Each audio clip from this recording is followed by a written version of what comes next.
స్నేహితులారా, ఈ సమయాన్ని బట్టి దేవునికి వందనాలు తెలియజేస్తూ ఉన్నాను. ప్రేమపూర్వకముగా మిమ్మల్ని అందరినీ వాక్య ధ్యానంలోనికి ఆహ్వానిస్తూ ఉన్నాను. ఓర్పు అనే మాట కొరకు మీతో కూడా వాక్య ధ్యానమును పంచుకోవాలని ఆశపడుతూ ఉన్నాను. కనుక దేవుని యొక్క వాక్యమును మీరు ముగింపు వరకు ఆలకించాలని, మీ కుటుంబ సభ్యులతోనూ తోటి విశ్వాసులతోనూ ఈ వీడియో షేర్ చేసుకోవాలని, మీ ప్రార్థన మనవులు ఎటువైనను కామెంట్స్ రూపంలో కానీ ఫోన్ కాల్ ద్వారా కానీ తెలియజేయండి. నమ్మకంగా మీ కొరకు ప్రార్థిస్తాము. ఈ వీడియో మీ ఆధ్యాత్మిక జీవితంలో ఉపయోగకరంగా ఉంది అని మీకు అనిపిస్తే దయచేసి ఈ ఛానల్ను సబ్స్క్రైబ్ చేసుకునవలసినదిగా మనవి చేస్తూ ఉన్నాను. ప్రసంగి గ్రంథము 10వ అధ్యాయము 4వ వచనము. ఓర్పు గొప్ప ద్రోహ కార్యములు జరగకుండా చేయును. స్నేహితులారా, సైన్స్ అండ్ టెక్నాలజీ అభివృద్ధి చెందిన ఈ దినాలలో మానవ సమాజము ఎన్నో రీతులుగా ప్రగతి పథంలో ముందుకు సాగుతూ ఉంది. వేగవంతంగా అభివృద్ధి అనేది జరిగే దినాలలో మనం ఉండినాం. దినాలలోనే మార్పులు, క్షణాలలోనే మార్పులు, నిమిషాలలో పనులు జరిగిపోయే దినాలలో మనము ఉండినాం. వెంటనే అనేక పనులు జరిగిపోవడాన్ని, అవసరతలు తీరిపోవడాన్ని, సర్వీసెస్ అందించబడడాన్ని మనము గమనిస్తూ ఉన్నాం. అయితే స్నేహితులారా, మనం ఎంత వేగవంతమైన జీవితాన్ని అనుభవించేటటువంటి వారంగా ఉన్నా, జీవితంలో ఓర్పు, వేచి ఉండే లక్షణము అనేది చాలా ప్రాముఖ్యమైనది. ఈ ఓర్పు, సహనము లేకుండా ఒక మంచి పౌరుడిగా, ఒక మంచి కుటుంబ సభ్యుడిగా, ప్రభుల వారి సాక్షిగా ఈ లోకంలో మనము జీవించలేం. మనము ఎంత అభివృద్ధి చెందినటువంటి దినాలలో ఎంత వేగవంతంగా పనులు జరిగించేటటువంటి తలాంతులను కలిగినటువంటి వారంగా ఉండినను మనం అనుకున్నటువంటి దినాననే అన్ని కార్యములు జరిగించలేం. విత్తనము విత్తిన వెంటనే పంట కోయాలనంటే కుదరదు. కొన్నిటికి వేచి చూడాలి, కొన్నిటిని ఓర్చుకోవాలి, సహించాలి, భరించాలి. అప్పుడే ఈ సమాజము, కుటుంబాలు నెమ్మదిగా ఉండడాన్ని మనము గమనించవచ్చు. ఈరోజు అన్ని రీతులుగా అభివృద్ధి చెందిన, అన్ని రీతులుగా అభివృద్ధి పథంలో ఉన్న మానవుడు లేక మన కుటుంబ సభ్యులు ఓర్పు, సహనాన్ని కోల్పోయినటువంటి వారుగా ఉండినారు. మీరు చూడండి, ఈరోజు భార్యాభర్తల మధ్య, కుటుంబ సభ్యుల మధ్య, స్నేహితుల మధ్య, సమాజము లేక సంఘంలోని సభ్యుల మధ్య ఓర్పు లేకపోవడం వలన ఎన్నో కలహములు, జగడములు, విభేదములు, ఎడబాట్లు, విడిపోవడము అనేది జరిగే సందర్భాలను మనము గమనిస్తూ ఉన్నాం. లేఖనము మనకిచ్చినటువంటి సలహా, ఆదేశము ఏమిటనంటే, మీరు ఓర్పు కలిగినటువంటి వారుగా ఈ లోకంలో జీవించండి. మీరు అనుకున్నటువంటి రీతిగానే మీ జీవితము ఉండదు. మీరు తలపోసిన రీతిగానే కార్యాలన్నీ సజావుగా, అనుకూలంగా జరగవు.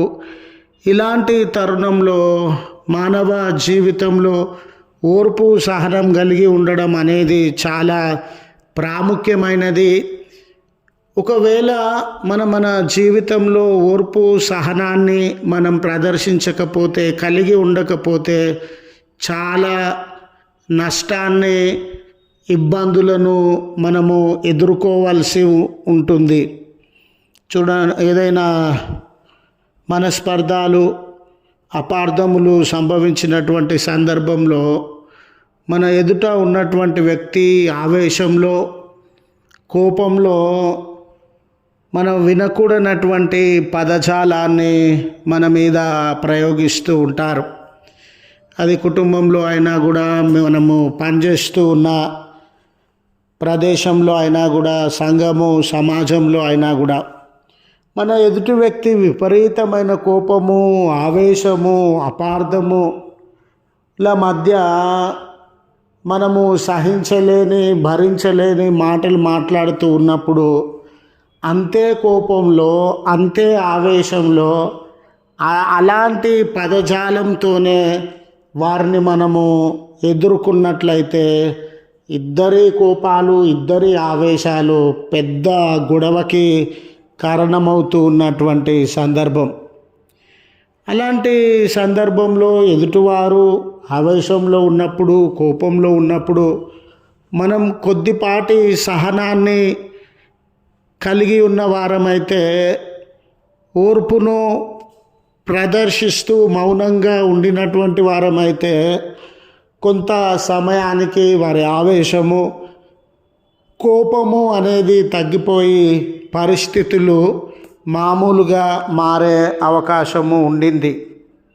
కనుక మనకి సలహా ఇవ్వబడుతుంది. ఒకవేళ మీరు ఓపికతో జీవించే స్వభావము, ఓర్పు కలిగిన స్వభావాన్ని కలిగి ఉంటే మీ జీవితంలో ఎన్నో ప్రమాదములను, మీ జీవితంలో ఎన్నో ఇబ్బందులను మీరు జయించి ముందుకు సాగగలుగుతారు.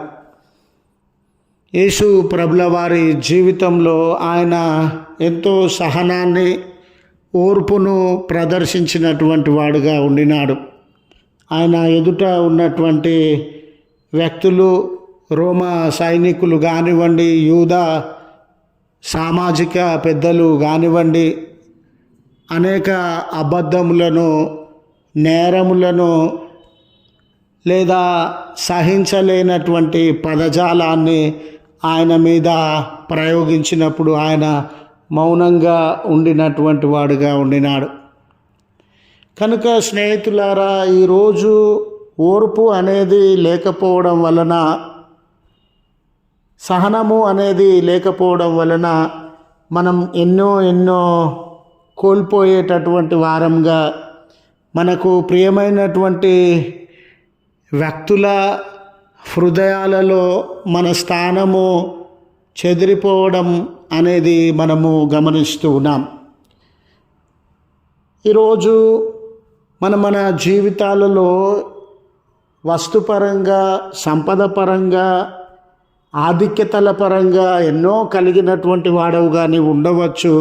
కానీ నీ జీవితానికి నిజమైనటువంటి అర్థాన్ని, నిజమైనటువంటి నెమ్మదిని ఓర్పు మాత్రమే ఇవ్వగలదు అనే సత్యాన్ని మనము గ్రహించగలిగినటువంటి వారంగా ఉండాలి. మన జీవితాలలో ఈ ఓర్పు లేకపోవడం వలన మనం అనేక నష్టముల పాలవుతూ ఉన్నాము, కష్టముల పాలవుతూ ఉన్నాము, కలహముల పాలవుతూ ఉన్నాము అనే సత్యాన్ని గ్రహించి ఓపికతో జీవించాలా, ఓర్పు కలిగి బ్రతకాలనే మనవి మీ ముందు ఉంచుచు ఈ మాటలను ముగిస్తూ ఉన్నాను. ప్రార్థించుదము. కృపగల తండ్రి, ప్రేమగల మా రక్షక, మీ పరిశుద్ధ నామం నాకు వందనాలయ. మా జీవితాలలో అనేక సందర్భంలో ఓర్పు అనే లక్షణమును